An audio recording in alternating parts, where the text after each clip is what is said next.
This episode is proudly supported by Pepe Sayer Australian Cultured Butter. At Pepe Sayer, we focus on quality. So if someone comes into your restaurant and they see you're using Pepe Sayer, they know immediately that that is a quality product you've got in front of you on the table. And that comes from a decade of just doing quality butter day after day. For more information, go to pepesayer.com.au. I really love sharing, I guess, our passion and why we do what we're doing. It all seems so fast and you don't think you've achieved much until you get people that come and visit and tell you how much you've actually achieved, kind of thing. So, welcome to a special series of The Producers. I'm Dani Valent. For the producers in Launceston, we're taking a big bite of Lonnie, as it's affectionately known, and its surrounds in northern Tasmania. Present-day Launceston, population 67,000, is at the heart of the Stony Creek peoples of the Cherranotapana, Paninher and Letta Ramara Runya Aboriginal clans. The rich soils have fed people here for tens of thousands of years, but in a post-colonial culinary sense, it's perhaps been best known for the vineyards of the Tamar Valley to the northwest. Things are changing though. This region has a burgeoning reputation as a food hub, built on the work of more than 150 food producers, more than 200 cafes and restaurants in Launceston and the region, and the work of a community committed to celebrating produce and gathering around it, paddock to plate, market to market, meal by meal. These connections and commitment are at the heart of Launceston's designation as a UNESCO City of Gastronomy. This rare honour was bestowed in 2021. There are just 36 cities of gastronomy in the world and only 2 in Australia. Bendigo in Victoria is the other one. This is a region of green pastures, clean air and water, fertile soils and a temperate climate. Food is grown here all year round, and much of it, especially from the smaller producers, stays very local. In this series, we'll speak to half a dozen producers, most small, some a bit larger, many new and some more established. We'll also hear from Massimo Mele, a Tasmanian chef and restaurateur who champions local farmers and is passionate about showcasing the very best of the region. The Producers in Launceston is a Deep in the Weeds production and comes to you thanks to Agricultured, a festival that celebrates the produce and people of the region. I'm Dani Valent and I'm thrilled to be your guide as we get our boots dirty in Tasmania. For our first episode, we head to a pig farm half an hour outside of Launceston. Kim and Daniel Croker live and work on idyllic Forkett Farm in northern Tasmania. Their beautiful, black, rare breed Berkshire porkers forage, socialise and wallow their way around a small, pretty farm half an hour from Launceston. I've eaten this pork at Grain of the Silos restaurant in Lonnie. It was so incredibly tasty and so beautifully rich and satisfying with a golden crisp crackling. Let's find out the story behind this paragon of porchetta. I'm Kim, owner at Forkett Farm. We're at Labrina, just outside Launceston. and I'm Daniel from Forkett Farm. So in 2017, we basically said fork it to our old lives, and we quit our jobs, sold our house and bought a farm in Tassie. And we decided on pigs, and so now we run 12 Berkshire pigs free range, and we also do all the production on farm as well. Yeah, we're on 44 hectares in the East Tamar Valley, right in the middle of the Pipers Brook wine region. So from the farmhouse, you have a beautiful view over the valley. Wasn't so nice in January when the bushfire was coming down the valley towards us. So, but yeah, beautiful view over the farm. There's a winery literally next door to us. You look out over a couple of steep hills down Pipers Brook, meanders through the property as well, and look out over the pigs that are sitting. Pig areas on about 20 acres. We have the rest is just divided up into paddocks to graze cattle and sheep into. That's what else. Yeah, got the natural brook, which is just about to be fenced off as a wildlife corridor as well, and revegetated, so to keep the stock out of that. So once again, all about managing land as well responsibly. A surprising number of primary producers in northern Tasmania are new to farming. Daniel and Kim said fork it to completely different careers before they moved from Brisbane to the island state and got on the pork trail. So I used to be a research academic at UQ, doing drug discovery research and development. So always said I'd never be a research academic, and then ended up being one. So got sick of teaching students and got to the level where I was senior enough that I never actually did any lab research anymore. So it was all writing grants and doing all that kind of stuff, and not actually doing lab work anymore, which drove me insane. So it was the bit I loved, not the actual paperwork and everything else. So I was in education, so started as a high school teacher and then did a lot of work for RSPCA and local governments. And yeah, we just said if we ever won the lotto, we'd buy a farm and hide away. And then one day we said, no, let's just do it. Why wait?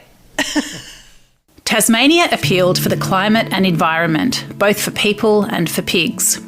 Choosing pigs was partly a commercial decision, but also personal.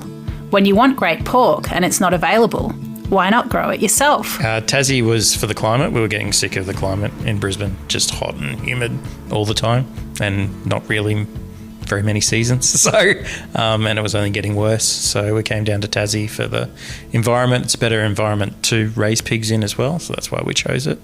And then I have some relatives in Launceston, so it was partly, there's some family contact when you're establishing yourself in a new area. So that was the main thing. Why pigs? A little bit of a niche market, I guess. Everyone has cattle and sheep. Not many people have pigs. So we thought that was a way to sort of differentiate ourselves. And we couldn't find decent free-range pork, and especially free-range charcuterie that was made in Australia that we liked and could eat. So thought we'd give it a burl at trying to make it ourselves. Kim and Daniel threw themselves into their farm and quickly reached capacity.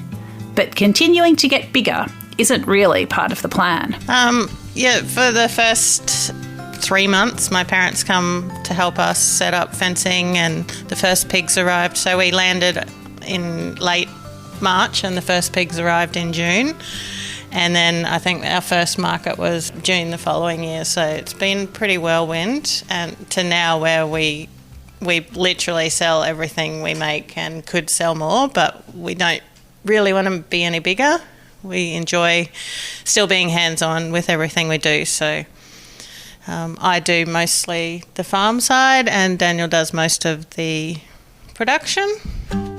Pig farming, butchery and charcuterie was all a bit of a mystery when Kim and Daniel started the farm. How did they school up? A lot of reading, a lot of watching documentaries and other things like that, and a lot of people help as well. The small community is really good. You can talk to a lot of people and they'll give you free advice, which is really great. And so we try to pay that forward now. So anyone that's looking to start up or has any questions, they can give us a call and we'll share our information freely because it was shared freely with us. So yeah, it's learned by doing. It's the same with the butchery side of things. Obviously, I'm a scientist. I'm not a butcher, but now I've learned how to butcher and make charcuterie. So I've had a lot of people that have helped us along the way and we've just gone from there. No one expects farming to be easy, but what were some of the trickiest times as Forkett Farm got going? The truck got bogged trying to deliver the sows, so that was always good. So we were the last delivery on the truck with our little 10 new gilts that were arriving, and we've got quite a steep driveway. It was this time of year, so it was wet as well. So big semi trying to get up, got bogged at the top of our thing, and we didn't have a tractor to pull him out or anything. So it was a quick contact of about finding a neighbour that had a big enough tractor to come and pull the pigs out. But then, getting them off was good. And it was learning how to do fencing and all these kind of crazy things that we hadn't done before. So we'd done a lot of that. Although the first day when we tried to take them to their area, I ended up flat on my back in the mud. So that was the first time and not the last. Animal welfare is at the heart of Kim and Daniel's approach. But what's life really like for their free-range pigs? So they live a really wonderful life. So every morning they hear the breakfast van coming and they come running, and they get a grain-based diet as well as a lot of waste stream feed. So they get a lot of milk, some apples, and sometimes nuts and berries, whatever we can get our hands on. And the rest of the time they're free to roam around the paddock and graze on the grass or dig in the dirt, wallow in the mud, and they have little houses they can choose to go in whenever they like. And yeah, they get rotated around, so they get new paddocks regularly. And yeah, they're very happy. We just try to be really non-interventionist with how we farm. So let the pigs be pigs most of the time. It's all natural mating on the farm. So the girls go in with the boys every 6 weeks, come out. We have paddocks where the girls go to farrow, and then, we leave them with them. We don't intervene at all. So we don't dock teeth or castrate or clip tails or anything like that, because we don't need to. The pigs have got plenty of space and plenty of things to entertain themselves. The most intervention we have is we vaccinate our breeding stock before they give birth, just to help protect the piglets from any major pig diseases and for the life that they're on the farm. Yeah, they're great fun. So for a while I had to go back to off-farm work, and if I had a bad day, I'd stop at the pigs and sit with them for half an hour and just watch them, because they're a bit like dogs. They're very curious. They're into everything. They're always playing. Yeah, they're just a joyful animal, really. They can be obstinate, though, when they want to be, which can be a problem when you're trying to move them. So, but other than that, that's why we train them with the fruit and the apples and to give them treats to try and get them to go where we want to. But, they're fun. They've all got their individual personalities and all that. It's really entertaining. They're great. So we know Forkett is a boutique operation, but you start to realise just how micro it is when comparing it to some of Tasmania's mainstream so piggeries. Stays within our breeding stock. The pig's final day is a crucial part of the process, and Kim and Daniel have been lucky to land on a local abattoir that does a great job. Probably turning off about 120 pigs a year. So when you compare that to most piggeries, like the biggest in Tassie does about 300 pigs a week, and we're doing 120 a year. So we're about 6 a fortnight. We're doing 6 to 8 a fortnight, depending on the time of year. Coming into Christmas is always busier for Christmas hams and all those kind of things. The bane of the pork farmer, really. Everything's a huge demand. We're lucky ours is pretty balanced over the year, but so we have usually on average about 8 piglets to weaning. It's anywhere from that 120 to 150 pigs a year we're producing. So really micro scale on the scale of pig farmers, but we're sort of very boutique as well with what we produce. So the pig's final day is a crucial part of the process, and Kim and Daniel have been lucky to land on a local abattoir that does a great job. It was to begin with. We used to have to drive them all the way over to Devonport, so about a 2-hour drive. I know on the mainland that doesn't sound like much. In Tasmania it's more, so. But it was a trip there and then back, and then there and back the next day to pick up the carcasses. Because we were so small, we couldn't get them. There's only one carcass transporter in the state, so they wouldn't transport to our farm because it's too out of the way. So we had to buy a refrigerated van and go do the run as well. We're lucky that was bought by JBS, and then JBS closed it down and all those kind of things. We were lucky that in the pipeline, the biggest pork, or probably one of the biggest free-range ones in the state, Scottsdale Pork, was building another independent abattoir to sort of obviously reduce the risk for their own business. So that has actually been built about half an hour from our property now. So it's ideal. It's state-of-the-art. They're really good to work with. They work really well with the small producers and everything. So we were a little bit iffy before we had that relationship, before we started that relationship, just not knowing how it was going to work. But it's actually worked out really good for us. So, and it's much better for the pigs as well now. So half an hour, turn off, straight in, and most of the time they're straight into the slaughterhouse as well. So, and it's state of the art, so it's much better from the animal welfare side of things as well. And much better for a travel thing. So we've saved about 12 hours every cycle of travelling time now, because we can go back the next morning and just pick them up. Growing pigs is great. Sorting out the abattoir side of things is essential. Butchery is important. But getting Forkett pork into restaurants and homes has been both tricky and satisfying. The first restaurant we went to was the Agrarian Kitchen. So Rodney's restaurant, so that's pretty good validation of what you're doing. And they were their regular customer when they don't sell so much pork to Rodney because he has more of his own now. And we got so busy we didn't have any spare, unfortunately. But transitioning back, but to sell that first product was pretty special. So it was a hard slog to begin with, though. Like especially when you're selling that not lean meat that people are used to seeing. So, and at a higher price point. So, but now, yeah, people will buy whatever we tell them to buy pretty much, which is really nice because they trust us. But yeah, one of the good things is we've started getting people out to the farm to enjoy our products and showcase the nose to tail dining that you can experience with pigs. So that's really good, been good for us as well, because we get a chance to sit and, well, not sit, but look at what we've achieved. So otherwise we miss that sometimes. Meat producers often get stuck in red tape when it comes to processing, value adding, and direct selling their own products. Daniel and Kim explain how they've navigated these paths.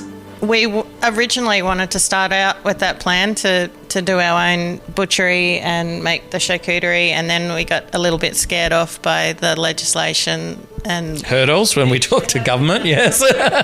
And then when we talked to a few people in the mainland, they said definitely do it, and yeah, we haven't really looked back. So we were processing with a butcher in town for about a year, which worked all right, but we didn't have control of the products. It's not their main priority, those kind of things. And we thought, we actually went to a deep winter festival. I don't know if you've heard of those, and ended up talking to another pig farmers, Tammy and Stuart from Jonai and things like that. And they were Tammy's very much gung-ho about doing that kind of thing. So we went ahead, and I actually went and spent a couple of weeks with them on their farm and in their boning room and stuff to learn that side of things and how they run their business. And we started out with a CSA program as well, but I think Tasmanians haven't quite got the full concept of a CSA down here yet. And we did build it up at one stage. We're probably 30 odd members, but it wasn't kind of the continuous enough income to use enough of our pork and grow it much further. And people still wanted to go, well, I want this cut or that cut and that product, rather than, this is meant to be just filling what the butcher or the producer has spare. And it took us a little while to get into the major farmer markets down here as well, to sell the product direct. So once we got into those, we maintained what we had with the CSA, but then it's sort of naturally fallen back to, it's only probably 8 or 10 people left that are legacy members that we still support with that. But yeah, we sell both the fresh pork, the cured meat, sausages, and then we've rebalancing to do a bit more wholesale now as well to local restaurants. So both the wholesale charcuterie to restaurants and wineries, as well as some of the fresh pork too. So one of the wonderful things why we chose pigs as well is that you can use the whole animal. Nothing goes to waste. So, we just go for a very natural, old school process. We don't use any nitrates or nitrites in anything we produce. It's all just cured in Australian sea salt and just hung for time and just let it hang and do its thing. So we just keep all the cured meats very natural as much as we can.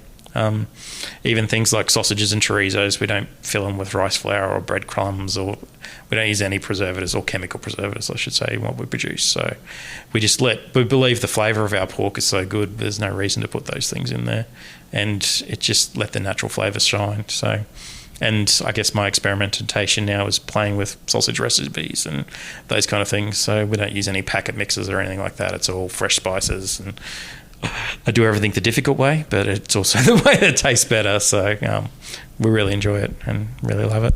But it's a whole range of cured meats. So we do prosciutto, we do pancetta, we do lonza, capicola. We make pâté de tête from the head. We make ranges of liver pâtés, liverwurst. We started making our own black pudding now that with our new avatar, I can actually get my own blood back, which is great. So we don't bring any products in that we don't trust from other local people. So we use some of our own beef and other things in the production side of things. But we bring some products in from other people that we don't have enough of. The prosciutto, we've just harvested one that was 2 years old that's been hanging for 2 years, and it's a pretty special product. So just letting really good pork age like that slowly and controlled is just, you can't beat it. Somewhere along the way, pork changed. Kim talks through the misconception that pork is a lean, white meat. It's different to what most people are used to. I did a little bit of research last night, and it's been about 40 years that Australian pork and pork internationally has been promoting pork as a white meat that's lean, and ours is nothing like that at all. So it has colour and it's definitely not lean. And as we all know, fat is where the flavour is. and that darker meat comes from them having exercise and getting more hemoglobin, as well as the breed. So, and that's why we partly chose Berkshires as well. You get really nice intramuscular fat as well, and they're a really good mixed-use species, so they're great for a fresh pork chop, but also great to cure and turn into other things. So. I've been to Forkett Farm for a long table lunch where we ate our way through whole pig heads, snout, ear, jowl, cheek. Even the eye got eaten, not by me. We sat in a shelter by the farmhouse, looking down to muddy pigs lolling at the bottom of the hill. It felt great to me, but are there particular reasons the pigs love it here?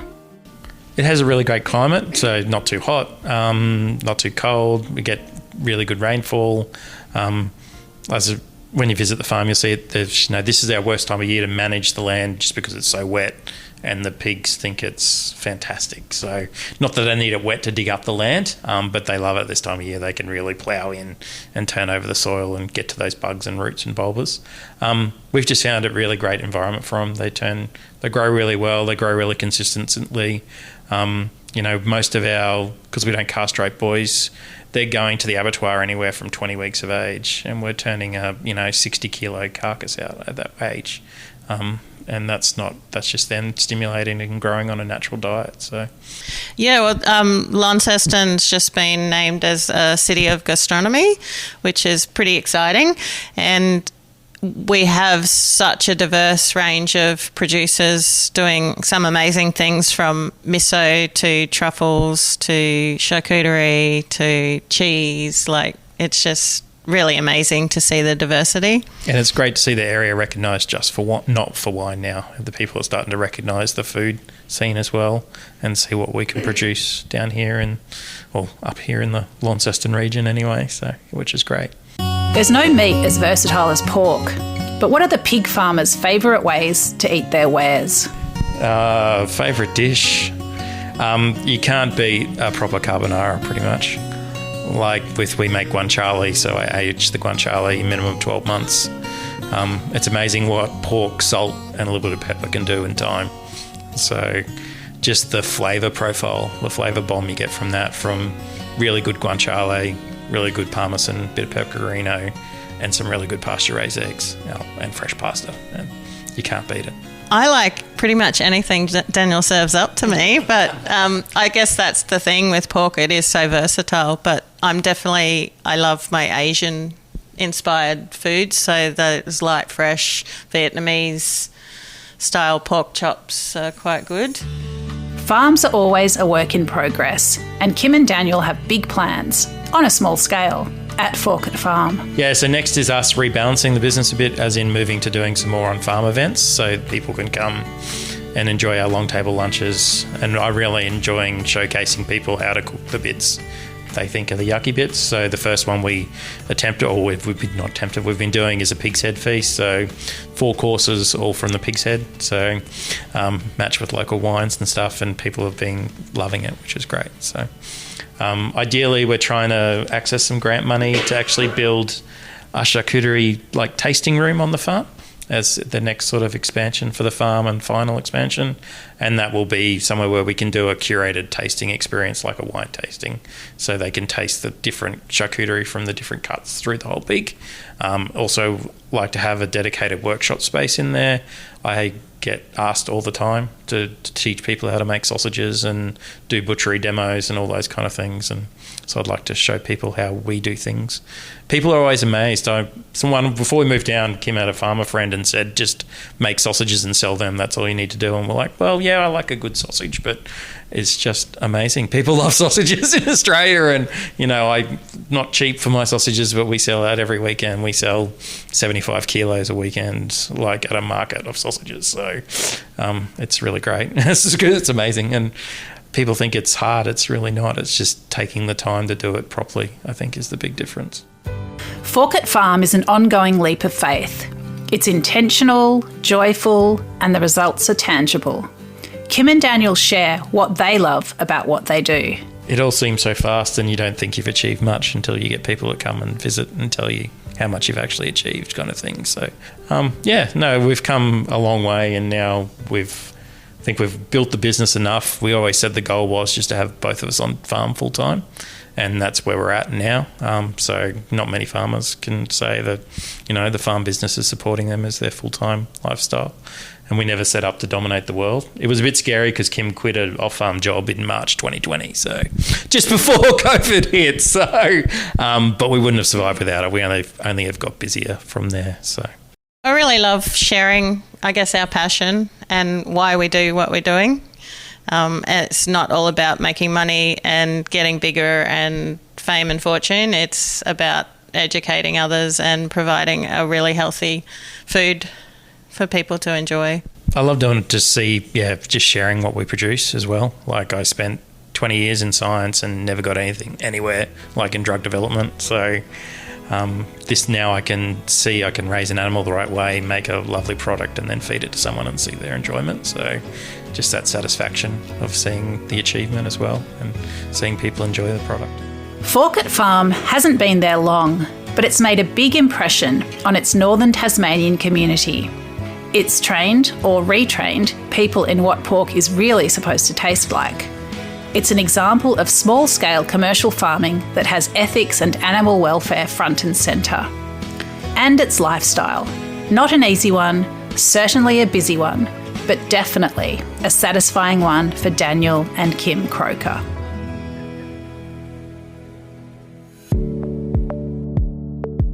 This is The Producers, a Deep in the Weeds production.